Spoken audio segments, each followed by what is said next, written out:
ಹಲಸಿನಕಾಯಿಯ season ಬಂತು ಅಂತೇಳಿ ಹೇಳಿದರೆ ಸಾಕು, ಅಡುಗೆ ಕೋಣೆಯಲ್ಲಿ ಬೇರೆ ಬೇರೆ ರೀತಿಯ ಹಲಸಿನಕಾಯಿಯ ವಿಶೇಷ ಅಡುಗೆಗಳು ತಯಾರಾಗ್ತದೆ. ಸೊ ನಮ್ಮ ಮನೆಯಲ್ಲೂ ಕೂಡ ಹಲಸಿನಕಾಯಿ ಅಂತೇಳಿ ಹೇಳಿದಾಗ ಇದರ ವಿವಿಧ ರೀತಿಯ ಒಂದು ಅಡುಗೆಗಳನ್ನು ತಯಾರಿಸ್ತಾರೆ. ಅದು ಚಕ್ಕೋ, ಗುಜ್ಜೋ, ಕಡ್ಗಿ ಕೊದ್ದೆಲ, ಗಶಿ, ಗುಜ್ಜೆಯ ಪೋಡಿ, ಎಲ್ಚಿಗಿರಿ, ಅದೇ ರೀತಿ ಇತ್ತೀಚಿನ ಜನರು ಮಾಡುವಂತಹ ಹಲಸಿನಕಾಯಿಯ ಕಬಾಬ್, ಮಂಚೂರಿ, ಚಿಲ್ಲಿ, ಅಬ್ಬಬ್ಬಬ್ಬ, ಒಂದೆರಡು ರೀತಿಯಲ್ಲ, ವಿವಿಧ ರೀತಿಯ ನಾನಾ ಅಡುಗೆಗಳನ್ನು ಹಲಸಿನಕಾಯಿಯನ್ನು ಬಳಸ್ಕೊಂಡು ಖಂಡಿತ ಮಾಡ್ಬೋದು. ಸೊ ನೀವು ಸಹ ಬೇರೆ ಬೇರೆ ರೀತಿಯ ಅಡುಗೆಯನ್ನು ಮಾಡ್ತೀರಿ ಅಂತೇಳಿ ಹೇಳಿ ಭಾವಿಸ್ಕೊಳ್ತೇನೆ.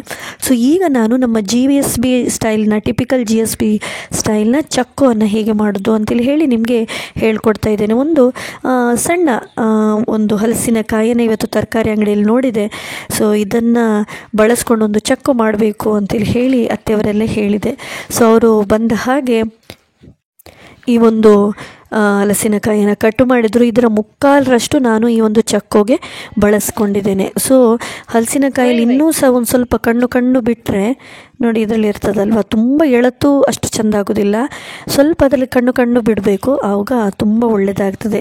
ಸೊ ಈ ಹಲಸಿನಕಾಯಿನ ಈ ರೀತಿ ಉದ್ದಕ್ಕೆ ಕಟ್ ಮಾಡಿ ಮೊದಲಿಗೆ ನೀರಿನಲ್ಲಿ ಹಾಕಬೇಕು, ಆಯಿತಾ.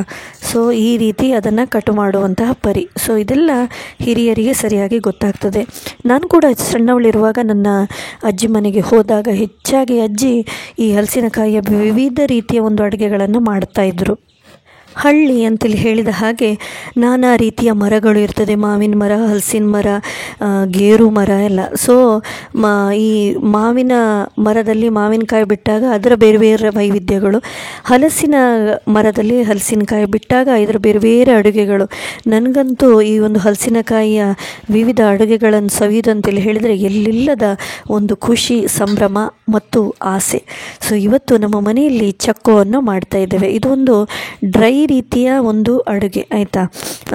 ಸೊ ಸುಕ್ಕ ಎಲ್ಲ ಯಾವ ರೀತಿ ಮಾಡ್ತೀರಿ ನೋಡಿ ನೀವು, ಆ ರೀತಿ ಇರ್ತದೆ.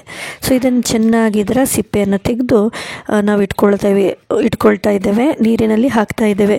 ಇದನ್ನು ಮುಕ್ಕಾಲರಷ್ಟು ನಾನು ಬಳಸಿಕೊಂಡಿದ್ದೇನೆ. ಕಾಲನ್ನು ನೆಕ್ಸ್ಟ್ ಒಂದು ಕೊದ್ದೆಲ ಅಂತೇಳಿ ಹೇಳಿ ನಾವು ಮಾಡ್ತೇವೆ.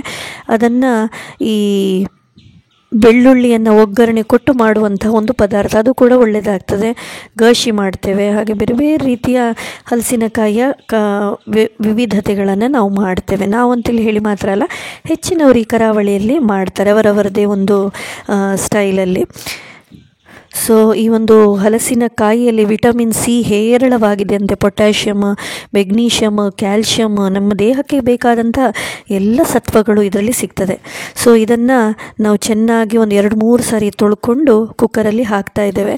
ಹಾಕಿ ಇದಕ್ಕೆ ಇದು ಮುಳುಗುವಷ್ಟು ನೀರನ್ನು ಹಾಕಿ 4-5 ವಿಸಿಲ್ ನಾವು ಕೂಗಿಸ್ಕೊಳ್ಬೇಕು.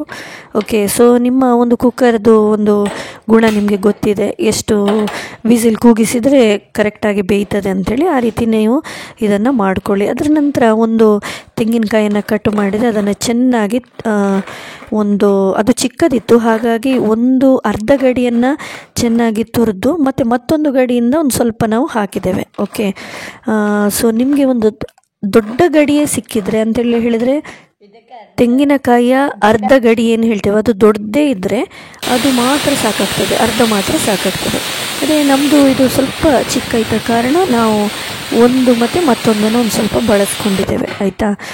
ಈಗ ನೀವು ಏನು ಮಾಡಬೇಕು ಅಂತೇಳಿ ಹೇಳಿದರೆ, ತೆಂಗಿನ ಎಣ್ಣೆಯಲ್ಲಿ 1 ಸ್ಪೂನ್ ಕೊತ್ತಂಬರಿ ಮತ್ತೊಂದು ಸ್ಪೂನ್ ಉದ್ದಿನ ಬೇಳೆಯನ್ನು ಹಾಕಿ ಚೆನ್ನಾಗಿ ಘಮ್ ಅಂತೇಳಿ ಹೇಳುವ ತನಕ ಹುರ್ಕೊಳ್ಬೇಕು. ಸಿಮ್ಮಲ್ಲಿ ಇಟ್ಟುಕೊಂಡು ಚೆನ್ನಾಗಿ ಹುರಿಬೇಕು.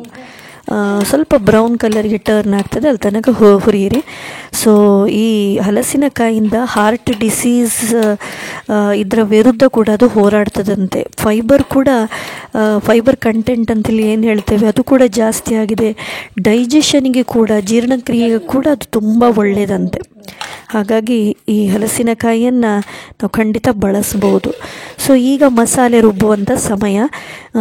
ಚೆನ್ನಾಗಿ ಹುರಿದಂತಹ ಮೆಣಸನ್ನು ಒಂದು 5 ಘಾಟಿ ಮೆಣಸು ಮತ್ತೊಂದು 4 ಊರಿನ ಮೆಣಸು, ಹೀಗೆ ಮತ್ತೊಂದು ಸ್ವಲ್ಪ ಹುಳಿ ನೀವು ನೋಡ್ಬೋದು ಇದರಲ್ಲಿ ಇದಿಷ್ಟು ಹುಳಿಯನ್ನು ಹಾಕಿ ನಾವು ಇದನ್ನು ರುಬ್ಕೊಳ್ಬೇಕು. ಇದನ್ನು ಒಮ್ಮೆ ರುಬ್ಬಿ ಆದಮೇಲೆ ಗಿರ್ರ ಆದಮೇಲೆ ಅದರ ನಂತರ ಕೊತ್ತಂಬರಿ ಮತ್ತು ಉದ್ದಿನ ಬೇಳೆಯನ್ನು ಅದಕ್ಕೆ ಹಾಕುವಂಥದ್ದು. ಮತ್ತೊಂದು ಸ್ವಲ್ಪ ಒಂದು ಸಣ್ಣ ತುಂಡು ಬೆಲ್ಲ, ಆಯಿತಾ. ಇದು ಒಂಥರ ಟೇಸ್ಟ್ ಕೊಡ್ತದೆ ಅದಕ್ಕೆ.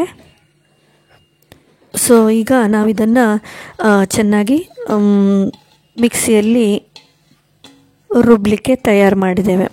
ಸೊ ಈ ಒಂದು ಹಲಸಿನಕಾಯಿ ಏನಿದೆ ಅದು ಬ್ಲಡ್ ಶುಗರ್ ಲೆವೆಲ್ ಕೂಡ ನಿಯಂತ್ರಣದಲ್ಲಿಡ್ತದಂತೆ, ಕೊಲೆಸ್ಟ್ರಾಲನ್ನು ಕೂಡ ಕಮ್ಮಿ ಮಾಡ್ತದಂತೆ.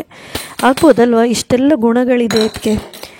ಓಕೆ, ಇದು ಈಗ ನಾನು ಒಮ್ಮೆ ಒಂದು ಸ್ವಲ್ಪ ಇದು ಮಾಡೋದು, ಇದು ನುಣ್ಣಗೆ ಆಗಬಾರ್ದು, ಹದ ಆಗುವಂಥದ್ದು. ಅದರ ನಂತರ ಕೊತ್ತಂಬರಿ ಮತ್ತು ಉದ್ದಿನ ಬೇಳೆಯನ್ನು ಹಾಕ್ಕೊಂಡು ಒಂದು ಗರ್ ಅಂತೇಳಿ ಹೇಳಿ 2 ಸಾರಿ ನೀವು ಇದು ಮಾಡಿದರೆ ಸಾಕು. ಓಕೆ, ಓವರಾಲ್ ಏನಂತೇಳಿ ಹೇಳಿದರೆ ಇದು ತರಿ ಆಗಬೇಕು. ಮತ್ತು ಉಪ್ಪನ್ನು ಕೂಡ ಇದರಲ್ಲೇ ಹಾಕಿ ರುಬ್ಬುವಂಥದ್ದು, ರುಚಿಗೆ ತಕ್ಕಷ್ಟು ಉಪ್ಪು. ಯಾಕಂತೇಳಿ ಹೇಳಿದರೆ ನಾವು ಹಲಸಿನಕಾಯಿಗೆ ಯಾವುದೇ ಉಪ್ಪನ್ನು ಹಾಕಲಿಲ್ಲ. ಸೊ ಇದನ್ನು ಈ ರೀತಿ ಇದನ್ನು ಮಾಡಿ ಇದನ್ನು ರುಬ್ಬುವಂಥದ್ದು. ಅಂತೂ ಇದು ತರಿ ಆಗಬೇಕು, ನಾವು ಬೇರೆ ಮಸಾಲೆ ಎಲ್ಲ ಮಾಡಿದ ಹಾಗೆ ನುಣ್ಣಗೆ ರುಬ್ಬೋದಲ್ಲ. ಮತ್ತು ಫಸ್ಟಿಗೆ ಈ ತೆಂಗಿನ ತುರಿ, ಬೆಲ್ಲ, ಹುಳಿ ಇದನ್ನೆಲ್ಲ ಒಂದು ರುಬ್ಬಿ ಆದಮೇಲೆ ಮತ್ತೆ ಲಾಸ್ಟಿಗೆ ಕೊತ್ತಂಬರಿ ಮತ್ತು ಇದನ್ನು ಉದ್ದಿನ ಬೇಳೆನ ಹಾಕೋದು, ಅದು ಮರಿಬೇಡಿ. ಅಷ್ಟರಲ್ಲಿ ನಮ್ಮ ಒಂದು ಕುಕ್ಕರಲ್ಲಿ ಬೇಯಿಸಿದಂಥ ಇದು ಕೂಡ ಬೆಂದು ಬಂದಿದೆ ಹಲಸಿನಕಾಯಿ. ಸೊ ಹೊರಗೆ ತೆಗೆದು ಇದನ್ನು ಕಟ್ ಮಾಡಿ ಇಟ್ಟಿದ್ದೇನೆ. ಇದು ಸ್ವಲ್ಪ ತಣ್ಣಗೆ ಆದ ಹಾಗೆ ಇದನ್ನು ಫುಲ್ ಚೆನ್ನಾಗಿ ಹುಡಿ ಮಾಡಬೇಕು. ಈಗ ಅಡುಗೆಯನ್ನು ಮಾಡುವ.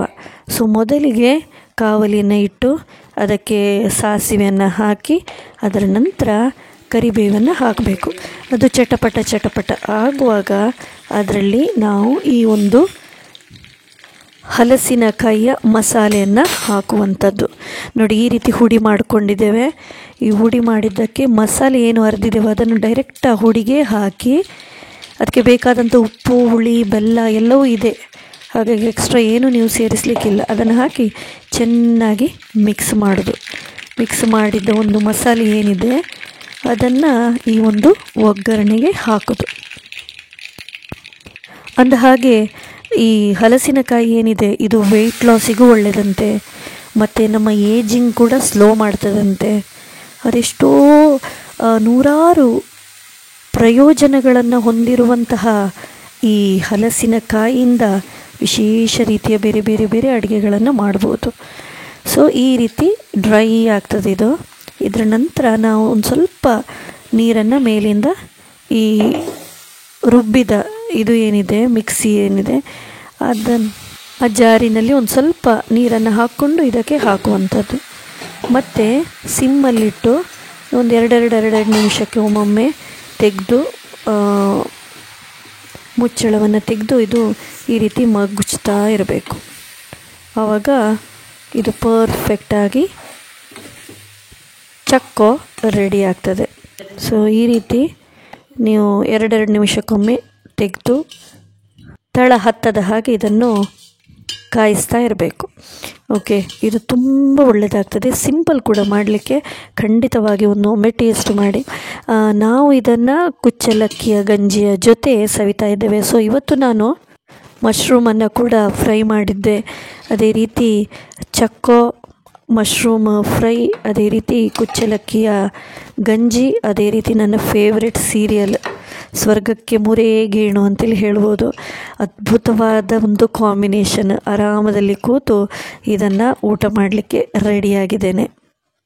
ಸೊ ನೀವು ಕೂಡ ಒಂದು ಹಲಸಿನಕಾಯಿಂದ ಏನೇನು ವೈವಿಧ್ಯತೆಗಳನ್ನು ಮಾಡ್ತೀರಿ ಅಂತೇಳಿ ಹೇಳಿ ಖಂಡಿತ ತಿಳಿಸಿ.